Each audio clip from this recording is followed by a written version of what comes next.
अस्सलाम वालेकुम dear students. आज हम डिस्कस करने जा रहे हैं ICS पार्ट 2 कंप्यूटर साइंस के 18 मोस्ट इम्पॉर्टेंट लॉन्ग क्वेश्चंस। ये गैस 100% तो नहीं है, लेकिन आप इसे कह सकते हैं 80 to 90% गैस है और कमिंग एग्ज़ाम के लिए अगर आप ये प्रिपेयर कर लेते हैं तो बड़ी हद तक उम्मीद है कि आप लॉन्ग क्वेश्चंस जो हैं ठीक से सॉल्व कर सकते हैं। जैसे कि आप जानते हैं कि ये आपके सामने एक पेयरिंग स्कीम है और लॉन्ग क्वेश्चंस आपके टोटल 5 चैप्टर्स से आएंगे। डेटाबेस में से चैप्टर 1 और चैप्टर 6 से आएंगे और इसके अलावा जो प्रोग्रामिंग का सेक्शन है उसमें चैप्टर 8, चैप्टर 11 और चैप्टर 12। तो इन्हीं में से चंद एक इंपॉर्टेंट क्वेश्चन हम स्टडी करेंगे। तमाम 18 क्वेश्चन इन्हीं में से मैं आपको बताऊंगा। तो डेटाबेस के सेक्शन से चैप्टर 1 और चैप्टर 6 से 2 क्वेश्चन आएंगे और उनमें से एक आपने अटैम्प्ट करना होगा। तो ये हमारे पास चैप्टर 1 जो कि डाटा बेसिक्स है उसमें जो फर्स्ट क्वेश्चन आप प्रिपेयर करेंगे that is what is file, explain file types from storage point of view. और इसमें आपका वो वाला क्वेश्चन आ जाता है इंडेक्स्ड पॉइंट ऑफ व्यू से या सीक्वेंशियल पॉइंट ऑफ व्यू से या रैंडम पॉइंट ऑफ व्यू से इसकी जो टाइप्स हैं तो ये आपने ज़रा देखनी। नेक्स्ट क्वेश्चन है व्हाट इज़ डेटाबेस मॉडल और explain different types of database model. ये है hierarchical model, network model, relational model, तो ये भी इंपॉर्टेंट क्वेश्चन है। नेक्स्ट आपका है what is DBMS, explain different features of DBMS। आपने पहले डिफाइन करना है DBMS को, उसकी फीचर्स एक्सप्लेन करनी है। और उसके बाद मोस्ट इंपॉर्टेंट क्वेश्चन जो है वो है advantages and disadvantages of DBMS। इसके बाद जो लास्ट में आपको एक क्वेश्चन नजर आ रहा है explain 4 important components of database system. तो ये भी आपने प्रिपेयर करना है, ये भी इंपॉर्टेंट है, लेकिन जो बोर्ड मैंने किए हुए ये ज़्यादा इंपॉर्टेंट है। Right, chapter 6 table and query से आपने ये 3 क्वेश्चन लाजमी प्रिपेयर करने हैं। फर्स्ट क्वेश्चन है इसमें explain different data types in MS access. Second question है what is query, explain different types of queries. And 7th question है what is filter, explain 2 types of filter. और next जो last में question दिया हुआ है explain the procedure of creating table using wizard. आप किस तरह से टेबल क्रिएट कर सकते हैं एक्सेस में रहते हुए यूजिंग विजर्ड। विजर्ड कहते हैं वो जो प्रोसीजर होता है जिसमें आप नेक्स्ट करते हैं तो वो जो आपके सीरीज ऑफ स्टेप्स होते हैं तो वो विजर्ड कहलाता है और उसका जस्ट आपने स्टेप्स लिखने होते हैं। ये चारों क्वेश्चन में से एक क्वेश्चन जो है उसकी बड़ी उम्मीद है कि इनमें से कोई एक क्वेश्चन आ सकता है। इसी तरह जिस तरह इनमें से भी कोई एक क्वेश्चन आएगा और इनमें से भी कोई एक क्वेश्चन आ सकता है, तो इनमें से आपने बेसिकली कोई एक अटैम्प्ट करना है। चैप्टर 1 और चैप्टर 6 से टोटल एक क्वेश्चन आपने डेटाबेस के सेक्शन से एक ही अटैम्प्ट करेंगे ऑब्वियसली आप। राइट, चैप्टर 8 C सेक्शन है गेटिंग स्टार्टेड विद C। इसमें जो फर्स्ट क्वेश्चन है that is explain a step wise procedure to develop a C program. या फिर इस तरह से भी पूछा जा सकता है right any 4 steps for writing and executing a C program. इसमें आपने वो वाले स्टेप लिखने हैं जिस तरह एडिटिंग है और इसके अलावा आप कंपाइल करते हैं, फिर आपका लोडिंग है, लिंकिंग है और एग्जीक्यूशन। तो ये आपकी जो है ना कुछ स्टेप्स होते हैं, ये आपने ज़रा देख लेने। नेक्स्ट है explain basic structure of C program, ये भी बड़ा इंपॉर्टेंट क्वेश्चन है। और नेक्स्ट है what is debugging, explain different types of errors with example. ये आपका एरर्स से रिलेटेड क्वेश्चन है, सिंटैक्स एरर, लॉजिकल एरर वाला सवाल, ये आपने लाजमी प्रिपेयर करना है। और इसमें आपने what is programming language, explain different types of programming languages. ये लास्ट ईयर आया था तो, लेकिन ये इंपॉर्टेंट है, आपको ये अभी भी आना चाहिए। जो बोर्ड हैं वो लाजमी यहाँ पे प्रिपेयर करना है। नेक्स्ट C के सेक्शन से आपको पता है चैप्टर 11 प्रोग्राम के पॉइंट ऑफ व्यू से बड़ा इंपॉर्टेंट है और ये है डिसीजन कंस्ट्रक्ट्स। और फर्स्ट जो उसमें प्रोग्राम आपका इंपॉर्टेंट है that is write a program that takes 3 numbers as input and displays the largest smallest of these 3 numbers.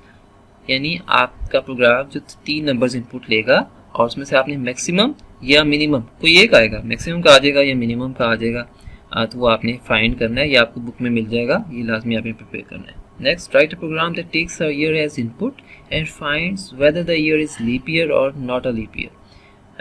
ये प्रोग्राम लीप ईयर से रिलेटेड है, जो पहले इनपुट लेगा और आपको फिर बताएगा, इसकी जो लॉजिक है वो आपको बताएगा कि ये लीप ईयर में आ रहा है या नहीं आ रहा। Next 13 question write a program that takes a character as input and display whether the character is vowel or not a vowel. आपको पता है ये प्रोग्राम आपका एक कैरेक्टर इनपुट लेगा और जो आपको बताएगा कि ये वॉवल में आ रहा है या नॉट अ वॉवल में आ रहा है। और आपको पता है ये 2 तरीकों से अटैम्प्ट हो सकता है, इफ एल्स से भी हो सकता है और स्विच से भी हो सकता है। आपने दोनों तरीकों से ये करना है। और ये अगर आपको बाउंड कर दिया जाए कि भाई स्विच से करना है तो डेफिनेटली आपने स्विच से ही करना पड़ेगा। और अगर आपको चॉइस ना दी जाए कोई एज सच, तो आप किसी से भी आप उसको अटैम्प्ट कर सकते हैं। अगर ये मेंशन नहीं है, आप किसी भी उससे मेंशन आप अटैम्प्ट कर सकते हैं।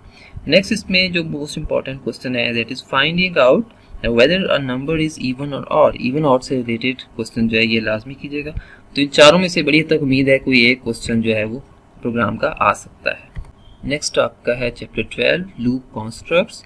ये 4 क्वेश्चन हैं, इनमें से कोई एक क्वेश्चन जो है वो आ सकता है। आपने चारों जो है वो याद करने हैं। इसमें first one define for loop, right it's syntax, flow chart and explain it's working with example. देखिए इसमें वो तकरीबन 4 चीज़ें पूछ रहा है आपसे। पहले आपने फॉर लूप को डिफाइन करना है और उसके बाद इसका सिंटैक्स राइट करना है और फिर आपने फ्लो चार्ट भी आपने देना है और फिर उसकी वर्किंग और एग्जांपल लिखनी। अगर आप इस तरह से देख लें ना, इसको डिवाइड कर लें, हर एक पार्ट अगर 2-2 नंबर का होता है, पहले आप डिफाइन करेंगे 2 नंबर, फिर सिंटैक्स के 2 नंबर, फ्लो चार्ट के 2 नंबर, इसी तरह उसकी जो वर्किंग है एग्जांपल के साथ वो भी 2 नंबर, तो टोटल 8 नंबर हो जाते हैं। तो इस तरह ये तमाम क्वेश्चन आपने इस तरह से अटैम्प्ट करने, हर एक उसका एक 2 नंबर से आपका बन रहा है पार्ट। नेक्स्ट है what is while loop, explain with the help of syntax, flow chart and example. यानी व्हाइल लूप और उसकी ऐसे रिलेटेड चीज़ें आपने वो करनी है। इसी तरह डू व्हाइल, अगर देखें आप व्हाइल लूप कर लेते हैं तो आपके लिए डू व्हाइल लूप याद करना इजी है क्योंकि उसी से रिलेटेड है, थोड़ा सा ही डिफरेंस है। और उसके बाद nested loop, what is nested loop, explain it's syntax and working with example. तो ये भी बड़ा इंपॉर्टेंट क्वेश्चन है, ये अक्सर रिपीट होते रहते हैं ये वाले क्वेश्चंस, तो आपने चारों क्वेश्चन लाजमी प्रिपेयर करने हैं। आपको पता है सी सेक्शन में से 3 क्वेश्चंस आपके आते हैं और आपने 2 क्वेश्चन अटैम्प्ट करने होते हैं। अब आपकी मर्जी है कि आप या तो ये वाला थ्योरी का, टोटल थ्योरी के कितने हो गए आपके, 3 ये हो गए और 4 ये हो गए, तो इन 7 में से आपने कोई एक आप अटैम्प्ट कर सकते हैं, दोनों भी इसमें से आप अटैम्प्ट कर सकते हैं, तो आपका ये सी सेक्शन पूरा हो जाएगा। या फिर आप चाहें तो एक थ्योरी में से कर लें या फिर एक इन प्रोग्राम में से कर लें, तो आपकी मर्जी है। लेकिन ये है कि जब आप प्रोग्राम्स करते हैं और अगर आपका ठीक प्रोग्राम है तो आपको पूरे नंबर भी मिल जाते हैं। और प्रोग्राम अटैम्प्ट करते हुए अगर आपने जस्ट वॉइड मेन और उसका जो स्ट्रक्चर बना दिया ब्रैकेट ब्रेसेस के साथ, गेट सी क्लियर स्क्रीन, लॉजिक नहीं भी लिखी तब भी आपको वो 2 नंबर मिल जाते हैं। तो इस तरह से आप अटैम्प्ट, अगर लॉजिक आपने लिखने की कोशिश भी की है तब भी आप वो 1-2 नंबर आपको उसके मिल जाते हैं। ये थे आपके 18 मोस्ट इंपॉर्टेंट क्वेश्चन जो कि उम्मीद है कि तमाम जितने भी आपके बोर्ड्स हैं पंजाब के उन सब में इन्हीं से रिलेटेड जो है ना क्वेश्चन डिस्ट्रीब्यूट होकर आएंगे। And last but not the least कि आपने सिर्फ इस गेस पर नहीं रहना, आपने तमाम चीज़ें अच्छे तरीके से प्रिपेयर करनी है क्योंकि ज़ाहिर है जब आप तमाम प्रिपरेशन करते हैं तभी आप जाकर MCQs भी अटैम्प्ट कर सकते हैं और शॉर्ट क्वेश्चन भी सॉल्व कर सकते हैं। तो मेरी यही आपकी राय होगी कि आप तमाम अच्छी तरीके से प्रिपेयर करें जितनी भी आप कर सकते हैं, लेकिन ये चीज़ें आपने लाजमी प्रिपेयर करनी है। ठीक है, इस गेस का जस्ट इतना ही मकसद है। Thank you, best of luck, अस्सलाम वालेकुम।